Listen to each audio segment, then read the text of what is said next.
എല്ലാവർക്കും നമസ്കാരം. ഞാൻ ബ്രൈറ്റ്. ഈ കേരളം ഓൺലൈൻ സർവീസിലേക്ക് സ്വാഗതം. നമ്മൾ ഇന്നിവിടെ നോക്കുന്നത് എംപ്ലോയീസ് പ്രോവിഡൻറ്റ് ഫണ്ട് ഓഫ് ഇന്ത്യയുടെ വെബ്സൈറ്റ് വഴി പെൻഷൻ എമൗണ്ട് ഫുള്ളായിട്ട് വിഡ്രോ ചെയ്യുന്നത് എങ്ങനെ എന്നാണ്. PF അഡ്വാൻസ് വിഡ്രോ ചെയ്യുന്നതിൻ്റെയും എംപ്ലോയി ഷെയറും എംപ്ലോയർ ഷെയറും പൂർണ്ണമായിട്ടും പിൻവലിക്കുന്നതിൻ്റെയും ഒക്കെ വീഡിയോകൾ നേരത്തെ പോസ്റ്റ് ചെയ്തിട്ടുണ്ട്. ആദ്യമായി PFൽ രജിസ്റ്റർ ചെയ്യുന്നത് ഉൾപ്പെടെയുള്ള വീഡിയോകൾ ചാനലിൽ ലഭ്യമാണ്. PFുമായി ബന്ധപ്പെട്ട വീഡിയോകളൊക്കെ EPF ഓൺലൈൻ എന്ന പ്ലേലിസ്റ്റിൽ ക്രമീകരിച്ചിട്ടുണ്ട്. കേന്ദ്ര സംസ്ഥാന ഗവൺമെൻറ്റുകളുടെ ഏതാണ്ട് 25ലധികം വിവിധ ഡിപ്പാർട്ട്മെൻറ്റുകളുമായി ബന്ധപ്പെട്ട ഓൺലൈൻ പ്രോസസ്സുകളടങ്ങിയ 100 കണക്കിന് വീഡിയോകൾ ചാനലിൽ ലഭ്യമാണ്. നിങ്ങളിതുവരെയും ചാനൽ സബ്സ്ക്രൈബ് ചെയ്തിട്ടില്ലെങ്കിൽ ദയവായി ഒന്ന് സബ്സ്ക്രൈബ് ചെയ്തേക്കുക. കൂടാതെ വീഡിയോ ഇഷ്ടപ്പെട്ടാൽ ലൈക്ക് ചെയ്യാനും മറക്കാതിരിക്കുക. EPF മെമ്പർ ഈ സേവ പേജിൽ ലോഗിൻ ചെയ്യുന്നതിന് വേണ്ടി പ്രവേശിക്കേണ്ട വെബ്സൈറ്റ് ഇതാണ്. സൈറ്റ് അഡ്രസ് ഡിസ്ക്രിപ്ഷനിൽ കൊടുത്തിരിക്കാം. ഇവിടെ ആദ്യം UAN നമ്പർ ടൈപ്പ് ചെയ്ത് കൊടുക്കണം. അതിനുശേഷം തൊട്ട് താഴെ പാസ്വേഡും അതിന് തൊട്ട് താഴെ അവിടെ കാണുന്ന ക്യാപ്ച കോഡുകൾ എന്താണോ കൊടുത്തിരിക്കുന്നത് അതേപോലെ ടൈപ്പ് ചെയ്തതിന് ശേഷം സൈൻ ഇൻ കൊടുക്കുകയാണ് ചെയ്യേണ്ടുന്നത്. ഇവിടെ UAN നമ്പർ അറിയത്തില്ലെങ്കിൽ എങ്ങനെ കണ്ടെത്താമെന്നും അതേപോലെ UAN ആക്ടിവേറ്റ് ചെയ്യേണ്ടുന്നത് എങ്ങനെയാണെന്നും പാസ്വേഡ് മറന്നുപോയാൽ എങ്ങനെ റീസെറ്റ് ചെയ്യാം തുടങ്ങിയവയായിട്ടൊക്കെ ബന്ധപ്പെട്ട വീഡിയോകൾ ചാനലിൽ ലഭ്യമാണ്. ഇതിൻ്റെയൊക്കെ ലിങ്ക് ഞാൻ നേരത്തെ പറഞ്ഞതുപോലെ EPF എന്ന പ്ലേലിസ്റ്റിൽ കൊടുത്തിട്ടുണ്ട്. ഞാനിവിടെ UAN നമ്പരും പാസ്വേഡും ക്യാപ്ചയും ടൈപ്പ് ചെയ്ത് കൊടുത്ത് സൈൻ ഇൻ കൊടുത്ത് ലോഗിൻ ചെയ്യുകയാണ്. അതിനുശേഷം നമുക്ക് രജിസ്റ്റേർഡ് മൊബൈൽ നമ്പറിലേക്ക് PFൽ രജിസ്റ്റർ ചെയ്തിരിക്കുന്ന മൊബൈൽ നമ്പറിലേക്ക് ഒരു OTP വരുന്നതാണ്. ആ OTP അവിടെ ടൈപ്പ് ചെയ്ത് കൊടുത്ത ശേഷം തൊട്ട് താഴെ വീണ്ടും ക്യാപ്ച കോഡുകൾ എന്താണോ കൊടുത്തിരിക്കുന്നത് അത് അതേപോലെ ടൈപ്പ് ചെയ്ത് കൊടുക്കണം. ഇവയെല്ലാം ശരിയായി കൊടുത്ത് സബ്മിറ്റ് കൊടുത്താൽ നമുക്ക് ഹോം പേജിൽ പ്രവേശിക്കാവുന്നതാണ്. ഇവിടെ മുകളിലായിട്ട് ഇടത് സൈഡിൽ മുകളിലായിട്ട് കുറച്ച് ലിങ്കുകൾ കാണാം. ഇവിടെ കാണുന്ന ഈ ലിങ്കുകൾ ഉപയോഗിച്ച് നമുക്ക് പാസ്ബുക്കിലെ ബാലൻസ് അറിയുവാനും അതേപോലെ KYC ബാങ്ക് അക്കൗണ്ടിൻ്റെയും പാനിൻ്റെയും ഒക്കെ KYC ചെയ്യുവാനും അതുപോലെ പാസ്വേഡ് റീസെറ്റ് ചെയ്യുവാനും ഒക്കെ സാധിക്കുന്നതാണ്. ഇതൊക്കെ നേരത്തെ എങ്ങനെയാണ് ചെയ്യുന്നതെന്നതിനെ സംബന്ധിച്ച വീഡിയോകൾ നേരത്തെ പോസ്റ്റ് ചെയ്തിട്ടുണ്ട്. അതുകൊണ്ട് അതിലേക്ക് കടക്കുന്നില്ല.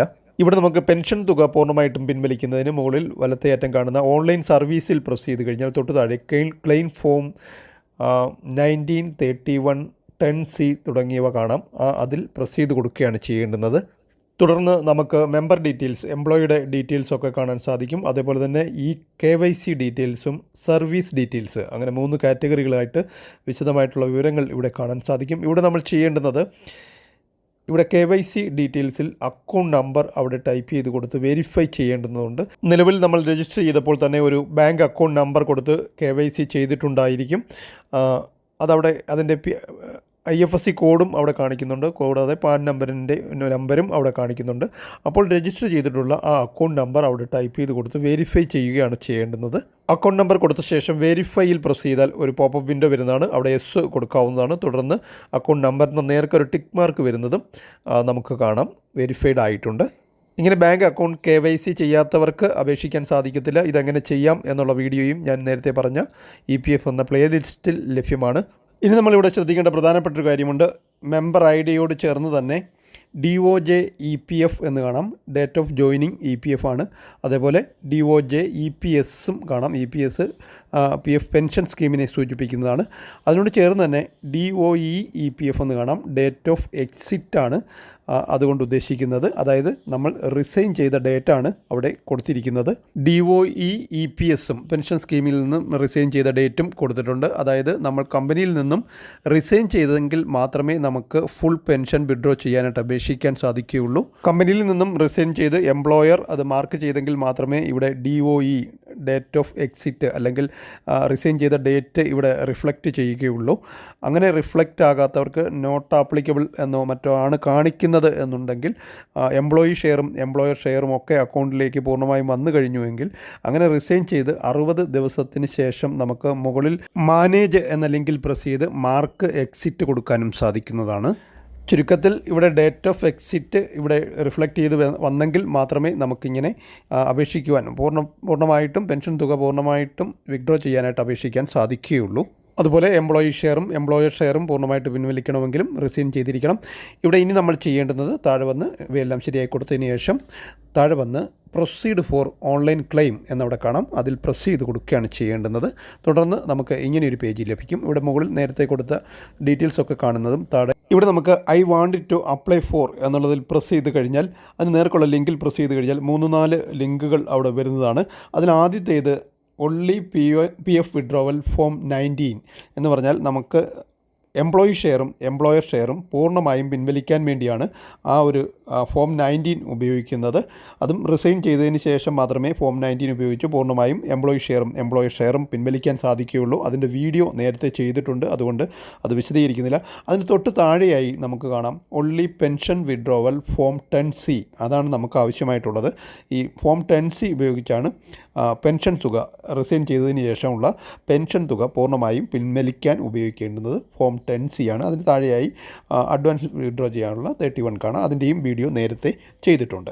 ഇവിടെ ഞാൻ only pension withdrawal form 10C select ചെയ്ത് കൊടുക്കുകയാണ്. അങ്ങനെ 10C സെലക്ട് ചെയ്ത് കൊടുത്തതിന് ശേഷം ഇവിടെ ശ്രദ്ധിക്കേണ്ട ഒരു കാര്യമുണ്ട്. ഇവിടെ നമുക്ക് എത്ര രൂപയാണ് പെൻഷൻ കോൺട്രിബ്യൂഷനിൽ അവശേഷിക്കുന്നത് എന്ന് നമുക്കിവിടെ ടൈപ്പ് ചെയ്ത് കൊടുക്കേണ്ട ആവശ്യമില്ല. നേരെ മറിച്ച് അഡ്വാൻസ് വിഡ്രോവലിൽ നമുക്ക് ആ എമൗണ്ട് അവിടെ ടൈപ്പ് ചെയ്ത് കൊടുക്കാം. ഇവിടെ ഫുൾ പെൻഷൻ എമൗണ്ട് വിഡ്രോ ആയി വരികയാണ് ചെയ്യുന്നത്. നമുക്ക് പാസ്ബുക്കിൽ ബാലൻസ് അറിയുവാനുള്ള സംവിധാനമുണ്ട്. അതിൻ്റെ വീഡിയോ ചെയ്തിട്ടുണ്ട്, ലിങ്ക് മുകളിൽ കൊടുത്തിരിക്കാം.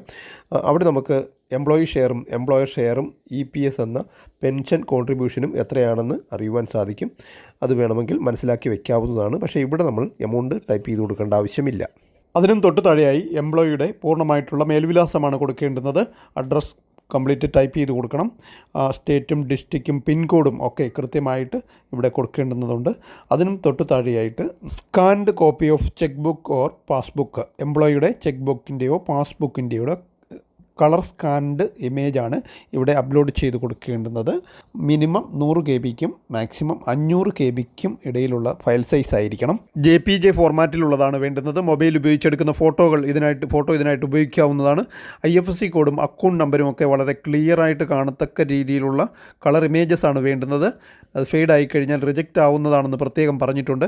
അതുപോലെ PF അക്കൗണ്ട് ബാലൻസ് എങ്ങനെ അറിയാമെന്നുള്ള വീഡിയോയും നേരത്തെ ചെയ്തിട്ടുണ്ട്, ലിങ്ക് കൊടുത്തിരിക്കാം. ഇനി നമ്മളിവിടെ ചെയ്യേണ്ടുന്നത് ചൂസ് ഫയലിൽ പ്രസ് ചെയ്ത് നമുക്ക് ഇവിടെ ഒന്നുകിൽ ചെക്ക് ബുക്ക് അല്ലെങ്കിൽ പാസ്ബുക്ക് എംപ്ലോയിയുടെ അത് ഇവിടേക്ക് കൊണ്ടുവന്നതിന് ശേഷം നമുക്ക് അടുത്ത് തന്നെ കാണുന്ന വ്യൂവിൽ പ്രസ് ചെയ്ത് അത് കറക്റ്റാണോ ക്ലാരിറ്റി ഉണ്ടോ എന്നൊക്കെ പരിശോധിക്കാനും സാധിക്കുന്നതാണ്. പാസ്ബുക്കിൻ്റെ ഫോട്ടോയുള്ള ബാങ്കിൻ്റെ സീലും ഒക്കെ ഉള്ള പേജാണ് അപ്ലോഡ് ചെയ്ത് കൊടുക്കേണ്ടുന്നത്. ചെക്ക് ബുക്ക് എന്ന് പറയുന്നെങ്കിലും ചെക്ക് ലീഫാണ് അപ്ലോഡ് ചെയ്ത് കൊടുക്കേണ്ടുന്നത്. ഇവയെല്ലാം ശരിയായി കൊടുത്തതിന് ശേഷം താഴെ വന്ന് ചെക്ക് ബോക്സിൽ ടിക്ക് മാർക്ക് കൊടുക്കുമ്പോൾ അവിടെ ഗെറ്റ് ആധാർ OTP എന്നുള്ള ലിങ്ക് തെളിഞ്ഞു വരും. അതിൽ പ്രസ് ചെയ്ത് കൊടുത്തതിന് ശേഷം ആധാറിൽ ലിങ്ക് ചെയ്തിരിക്കുന്ന മൊബൈലിലേക്ക് വരുന്ന OTP അവിടെ ടൈപ്പ് ചെയ്ത് കൊടുക്കുകയാണ് വേണ്ടുന്നത്. ആധാറും മൊബൈലുമായി ലിങ്ക് ചെയ്തിരിക്കണം എന്നുള്ളത് പ്രത്യേകം ശ്രദ്ധിക്കുക.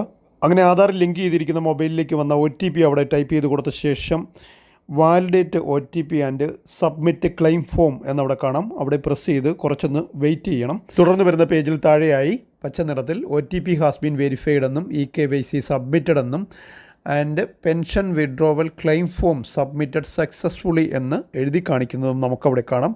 അവിടെ കാണുന്ന ക്ലിക്ക് ഹിയറിൽ പ്രസ് ചെയ്താൽ അതിൻ്റെ ഒരു PDF ഫോമിലുള്ള വ്യൂ നമുക്ക് ലഭിക്കുന്നതുമാണ്. ഇത് നമുക്ക് സേവ് ചെയ്യുകയോ പ്രിൻ്റ് എടുക്കുകയോ ഒക്കെ ചെയ്യാവുന്നതാണ്. തിരിച്ച് നമുക്ക് ഹോം പേജിൽ വന്നതിന് ശേഷം മുകളിൽ ഓൺലൈൻ സർവീസിൽ പ്രസ് ചെയ്താൽ തൊട്ട് താഴെ ട്രാക്ക് ക്ലെയിം സ്റ്റാറ്റസ് എന്ന് കാണാം. അവിടെ പ്രസ് ചെയ്ത് കൊടുത്താൽ നമ്മളിപ്പോൾ സബ്മിറ്റ് ചെയ്തത് അവിടെ കാണാൻ സാധിക്കും. Online claim submitted at portal എന്ന് എഴുതിയിരിക്കുന്നതും കാണാം. അതിന് നേർക്കുള്ള ആ ഒരു ഡൗൺലോഡ് ലിങ്കിൽ പ്രസ് ചെയ്താൽ നമുക്ക് നേരത്തെ ഡൗൺലോഡ് ചെയ്ത PDF ഫോർമാറ്റിലുള്ള ഒരു പേജ് അവിടെ ലഭിക്കുന്നതുമാണ്. എപ്പോൾ വേണമെങ്കിലും ഇത് ഡൗൺലോഡ് ചെയ്ത് നോക്കുകയും ചെയ്യാവുന്നതാണ്. ഇവിടെ നമുക്ക് ക്ലെയിം സെറ്റിൽഡ് എന്ന് അവിടെ കാണിച്ചിരിക്കുന്നത് കാണാം, നേരത്തെ കൊടുത്തതാണ്. പക്ഷേ ഇവിടെ നമ്മൾ കൊടുത്ത് 7 ദിവസം കഴിഞ്ഞപ്പോൾ 7ൻ്റെ അന്ന് ക്ലെയിം സെറ്റിൽഡായി ബാങ്ക് അക്കൗണ്ടിൽ പണം എത്തുകയുണ്ടായി. ഇവിടെ ഇപ്പോൾ 7 ദിവസത്തിനുള്ളിൽ തുക അക്കൗണ്ടിലെത്തിയെങ്കിലും സാധാരണഗതിയിൽ 2 ആഴ്ചയും അതിൽ കൂടുതലുമൊക്കെ സമയം എടുക്കാറുമുണ്ട്. ഇനി ഇവിടെ ഏതെങ്കിലും കാരണവശാൽ ആപ്ലിക്കേഷൻ റിജക്റ്റ് ആവുകയാണെങ്കിൽ അതിൻ്റെ കാരണം എന്താണെന്ന് മനസ്സിലാക്കി അത് പരിഹരിച്ച് വീണ്ടും നിങ്ങൾക്ക് അപേക്ഷിക്കുകയും ചെയ്യാവുന്നതാണ്. ഇതോടെ ഒരു വീഡിയോ ഇവിടെ പൂർണ്ണമാവുകയാണ്. Thank you for watching video.